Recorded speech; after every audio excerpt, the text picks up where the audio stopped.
राजनीति सिद्धांत की रूपरेखा an introduction to the political theory, जो ओम प्रकाश रावत द्वारा लिखी हुई पुस्तक है, उसकी सीरीज चल रही है और इसका ये 5वां भाग है। यदि आपने पहला, दूसरा, तीसरा, चौथा भाग ना देखा हो तो लिंक डिस्क्रिप्शन में दिया हुआ है, आप उनको भी देख लें। वीडियो अगर अच्छी लगे तो लाइक, शेयर और सब्सक्राइब करें और कमेंट में अपनी राय दें। तो राजनीति का समुदायवादी दृष्टिकोण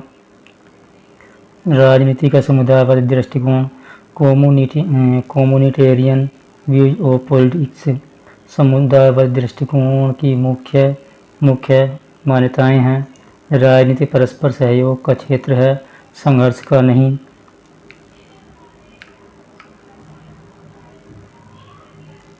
समुदायवादी दृष्टिकोण के अनुसार मानव प्रकृति, ह्यूमन नेचर की मूल विशेषताएं परस्पर सहयोग की भावना है, संघर्ष की नहीं। यही भावना राजनीतिक संगठन की बुनियाद है। इस विचार के आरंभिक संकेत प्राचीन यूनानी दार्शनिक अरस्तु के चिंतन में मिलते हैं।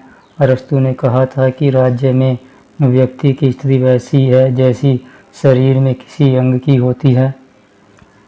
मतलब यह है कि प्रत्येक अंग शरीर के पोषण में योग देता है और प्रत्येक अंग स्वयं अपने पोषण के लिए शरीर पर आश्रित है। किसी अंग का हित शरीर के हित से भिन्न नहीं हो सकता। इस रूप के अनुसार यदि व्यक्ति को राज्य से अलग कर दिया जाए तो वह उसकी हालत वैसी ही हो जाएगी जैसे शरीर से कट जाने पर हाथ पैर की हो जाती है, अर्थात वे अपना स्वाभाविक कार्य करने में बिल्कुल असमर्थ हो जाते हैं। आगे अरस्तु ने कहा है, जो मनुष्य राज्य में रहने योग्य नहीं है या जो इतना आत्मनिर्भर है कि उसे राज्य की जरूरत ही नहीं है, वह या तो निरा पशु होगा या देवता। अतः अरस्तु ने राज्य को प्राकृतिक संस्था मानते हुए मनुष्य को राजनीतिक प्राणी की संज्ञा दी। 17वीं शताब्दी के शुरू के जर्मन न्यायवेत्ता जोहान्स आल्थियूजियस 1557-1638 ने अपनी प्रसिद्ध कृति सिस्टेमैटिक एनालिसिस ऑफ पॉलिटिक्स, राजनीति का व्यवस्थित विश्लेषण, जो 1603 में लिखी थी, के अंतर्गत यह तर्क दिया था कि मनुष्य प्रकृति से सहयोग और सद्भावना में विश्वास करते हैं। यही भावनाएं परिवार, समुदाय और राज्य की बुनियाद है। राजनीति का आधार परस्पर मेलजोल या सहवर्तन, कंसोलिडेशन की प्रवृत्ति है, जिसमें साहचर्य, मैत्री और नातेदारी की भावना और स्रोत विरोध रहती है। इन्हीं की प्रेरणा से मनुष्य वस्तु का आदान प्रदान या विनिमय एक्सचेंज करते हैं, मिल बांटकर उनका प्रयोग करने और नियम लॉ का पालन करने को तत्पर होते हैं। फिर 19वीं शताब्दी के अंत में रूसी क्रांति विचारक पीटर क्रापाटकिन 1842-1921 ने अपनी प्रसिद्ध कृति म्यूचुअल एंड परस्पर सहायता 1897 के अंतर्गत चार्ल्स डार्विन के विकास सिद्धांत थ्योरी ऑफ इवोल्यूशन की आलोचना करते हुए लिखा कि मनुष्य और समाज के विकास का नियम अस्तित्व का संघर्ष, स्ट्रगल फॉर एक्सिस्टेंस और योग्यतम की विजय, सर्वाइवल ऑफ द फिटेस्ट नहीं है, बल्कि इनके विकास का नियम परस्पर सहायता का सिद्धांत है। क्रापाटकिन ने तर्क दिया कि जीवन के संघर्ष में सहयोग, कोऑपरेशन से जितना लाभ होता है, प्रतिस्पर्धा, कंपटीशन से उतना लाभ नहीं होता। मनुष्यों में सामाजिक सोशबिलिटी और समैक्य की अनंत भावनाओं में विश्वास करते हुए क्रापाटकिन ने यह आशा व्यक्त की कि एक दिन मनुष्यों को सरकार और कानून की जरूरत नहीं रहेगी। इस तरह क्रापाटकिन ने अराजकतावाद, अनार्चिज्म के सिद्धांत का समर्थन किया। राजनीति सामान्य हित की सिद्धि का साधन है। समाज के एक सार सामान्य हित का विचार समुदायवाद का केंद्र बिंदु है। उदारवाद तो यह मानता है कि व्यक्ति अपने अस्तित्व और अपनी क्षमताओं के लिए समाज का ऋणी बिल्कुल नहीं है, इसलिए वह इन क्षमताओं के बल पर स्वयं निर्धारित लक्ष्यों सेल्फ अपॉइंटमेंट गोल्स की पूर्ति के लिए स्वतंत्र है। अपने उद्देश्य या अपनी भूमिकाएं रोल्स निर्धारित करते समय वह अपने व्यक्तियों या समाज के प्रति उत्तरदायी नहीं है और इस मामले में वह किन्हीं सामाजिक परंपराओं या दायित्वों से नहीं बना है। इसके विपरीत समुदाय यह मानते कि व्यक्ति का अपना अस्तित्व और उसकी सारी क्षमता समाज की देन है। समाज में मुंह मोड़कर इन क्षमताओं का प्रयोग करने का अधिकार उसे बिल्कुल नहीं है। समाज के प्रति व्यक्ति की प्रतिबद्धता कमिटमेंट उसके व्यक्तित्व का आवश्यक अंग है। दूसरे शब्दों में वह समाज के प्रति अपना कर्तव्य मिलने के वचन से बंधा है। समुदाय के अनुसार यह सोचना तर्कसंगत नहीं है कि भिन्न भिन्न व्यक्ति अपने स्वार्थ साधन के लिए स्वतंत्र है। ये उनके व्यक्तिगत हितों के जोड़ से ही सामान्य हित का निर्माण होता है। जहाँ उदारवादी भिन्न भिन्न व्यक्तियों को एक दूसरे से कटी हुई इकाइयों के रूप में देखते हैं, वहाँ समुदायवादी उन्हें एक दूसरे से जुड़े हुए तंतुओं के रूप में पहचानते हैं। ए मैकइंटायर आफ्टर वर्च्यू सद्गुण के अनुरूप जो 1981 में लिखी है के अनुसार व्यक्ति का व्यक्तित्व और आत्मा अभिव्यक्ति सामाजिक और सामुदायिक बंधनों के तंतुजाल में सार्थक होते हैं।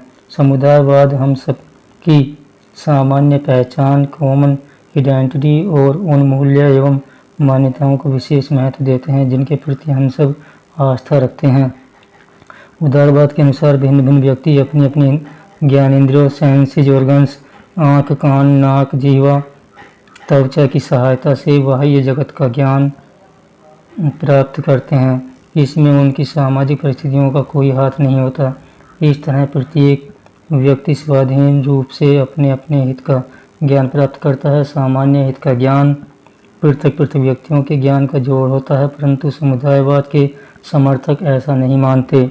समुदायवाद के अग्रदूत टी.एच. ग्रीन 1886 ने अपनी प्रसिद्ध कीर्ति lectures on the principles of political obligation राजनीतिक दायित्व के सिद्धांतों पर व्याख्यान जो 1882 में लिखी है के अंतर्गत यह तर्क दिया था कि मनुष्य वास्तव में आत्मचेतन प्राणियों सेल्फ कॉन्शियस बीइंग्स के रूप में अपने समुदाय के सदस्यों के साथ मिलकर सामान्य हित के ज्ञान को अपने मन में उतारते हैं। ग्रीन का विचार था कि मनुष्य अपने स्वार्थ सेल्फ इंटरेस्ट या व्यक्तिगत हित इंडिविजुअल गुड को उतनी अच्छी तरह नहीं पहचानते जितनी अच्छी तरह वे सामान्य हित को पहचानते हैं। सामान्य हित में न केवल समुदाय के सब सदस्यों का हित निहित होता है बल्कि इसके बारे में उनकी धारणा भी एक जैसी होती है। इस सामान्य हित की सिद्धि के लिए ही राज्य और राजनीति अस्तित्व में आते हैं। सामान्य हित का विचार ही राजनीतिक दायित्व पॉलिटिकल मोबिलाइजेशन का आधार है। ग्रीन के अनुसार सामान्य हित की चेतना ही मनुष्यों को अपने कर्तव्य स्वीकार करने की प्रेरणा देती है। इसके लिए वे अपनी अपनी व्यक्तिगत पसंद और स्वार्थ का त्याग करने को तैयार हो जाते हैं। वे यह अनुभव करते हैं कि समाज के सदस्य के रूप में ही वे आत्म साक्षात्कार कर सकते हैं, अर्थात अपने जीवन को सर्वोत्तम रूप में ढाल सकते हैं और उसे सार्थक कर सकते हैं।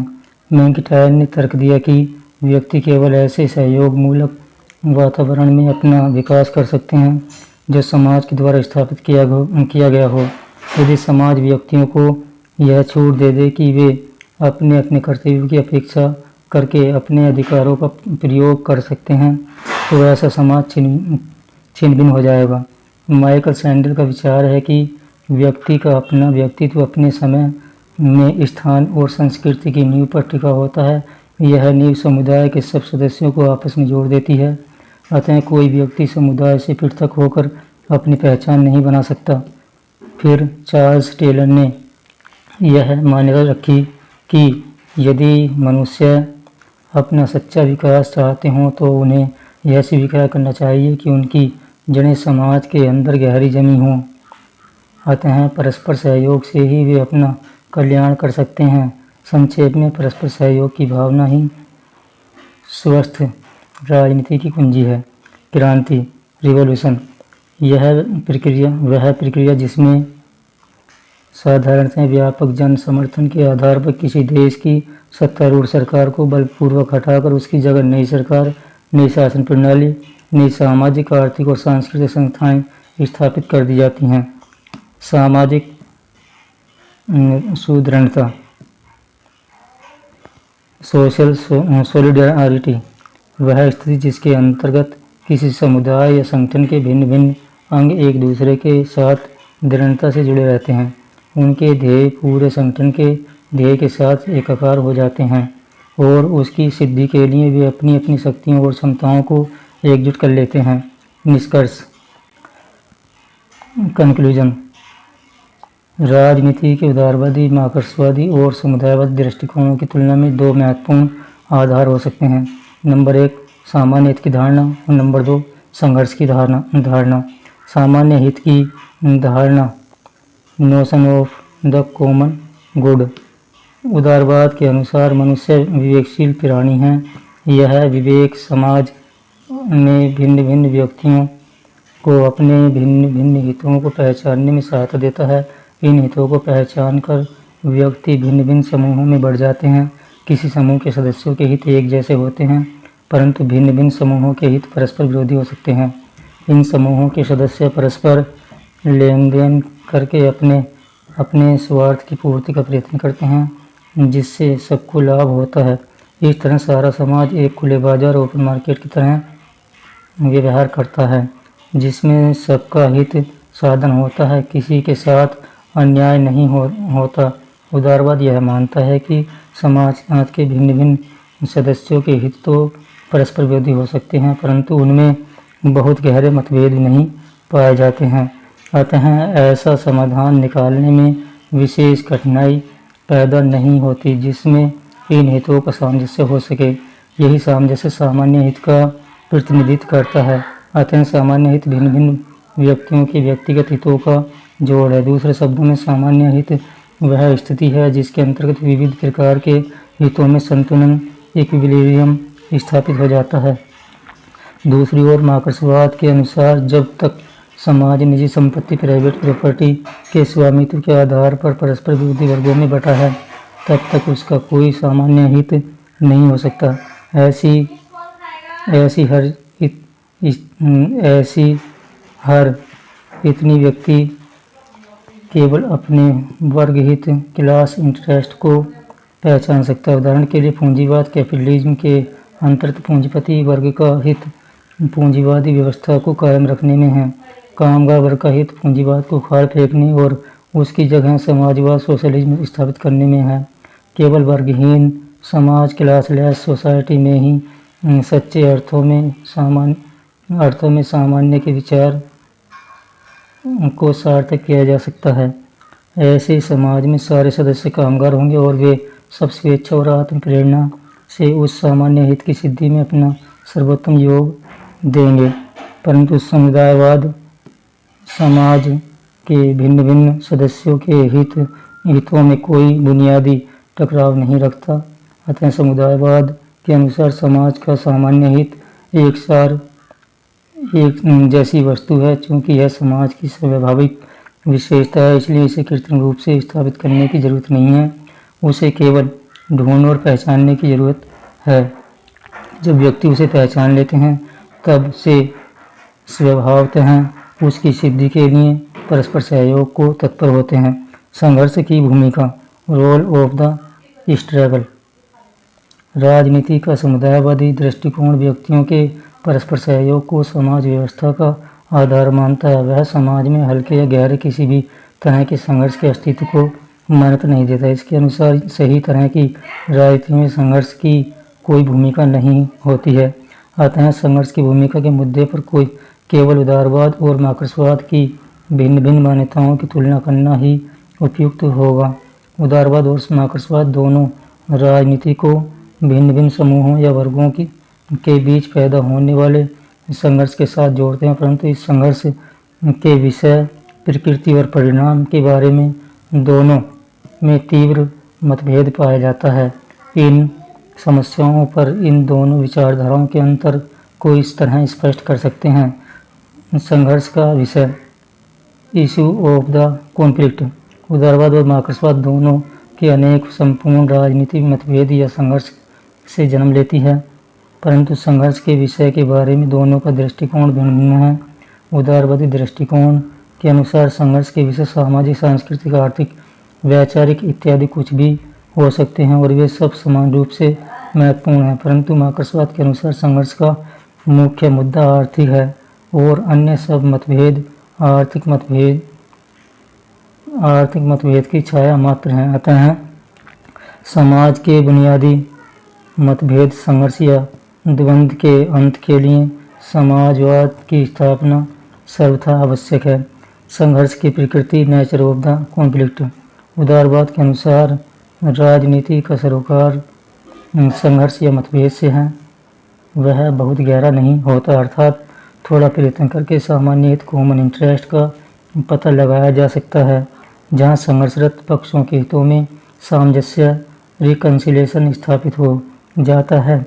रैल्फ मिलीबैंड के शब्दों में, राजनीति के उदारवादी दृष्टिकोण के अनुसार संघर्ष ऐसी समस्याओं के रूप में पाया जाता है जिनका समाधान करना हो।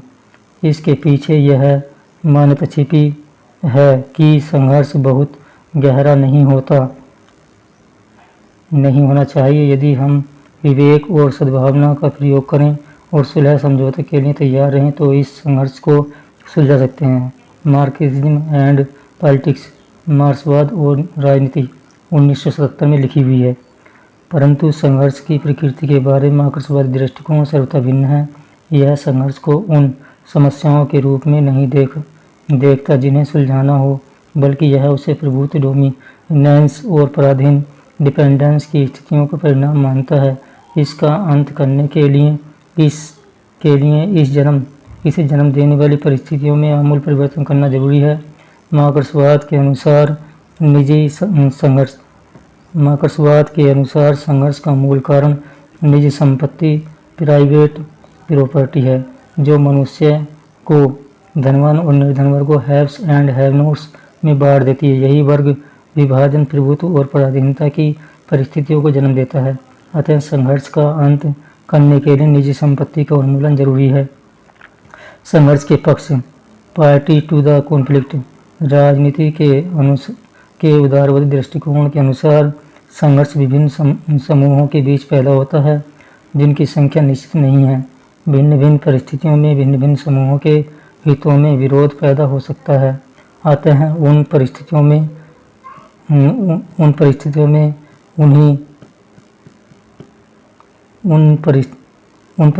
उन्हीं समूहों के बीच संघर्ष होगा, अन्य समूहों का उससे विशेष सरोकार नहीं होगा।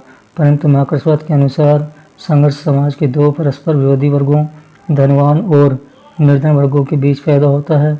अतः यह पूरे समाज को अपनी लपेट में ले लेता है। इस तरह वर्ग संघर्ष ही समाज का मूल संघर्ष है, अन्य सब संघर्ष गौण या सतही हैं।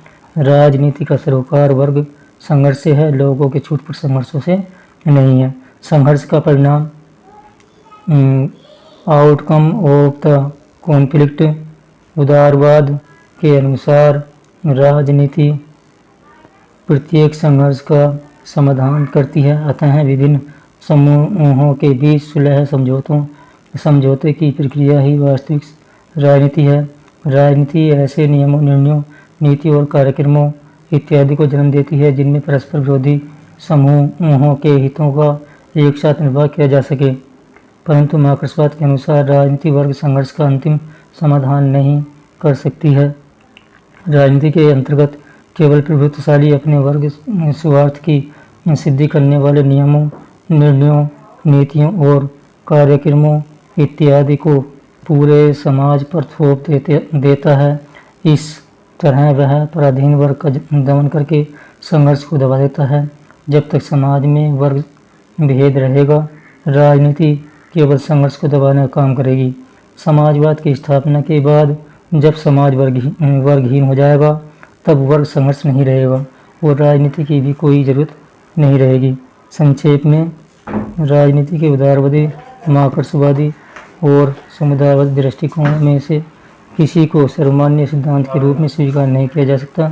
उदारवादी दृष्टिकोण ऐसे समाज के लिए उपयुक्त है जिसमें धन संपदा, पद प्रतिष्ठा और शक्ति की भारी विषमताएं नहीं पाई जाती हैं और समाज के सब सदस्य करीब करीब बराबरी के स्तर पर लेन देन करने में समर्थ हों। मार्क्सवादी दृष्टिकोण ऐसे समाज के लिए उपयुक्त है जो प्रभुत्वशाली और पराधीन वर्गों में बटा हो, जहां पराधीन वर्ग के पास अपनी दुर्दशा से उबरने का कोई शांतिपूर्ण रास्ता न रह गया हो। समुदायवादी दृष्टिकोण ऐसे समाज के लिए उपयुक्त है जिसके सदस्य बनी बनाई व्यवस्था के करीब करीब संतुष्ट हों और वे सब मिलजुल कर अपना जीवन संवारने को तैयार हों। जो समाज भारी विषमताओं और मतभेदों से जकड़ा हो, उसमें समुदायवादी राजनीति की तलाश करना कोरा भ्रमजाल होगा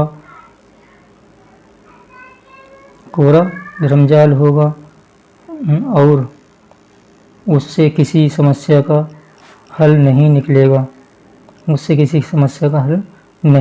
निकलेगा। अतः आप सभी को ये वीडियो अगर अच्छी लगी हो तो वीडियो को लाइक, शेयर और सब्सक्राइब करें तथा कमेंट में अपनी राय अवश्य बताएं। Thank you.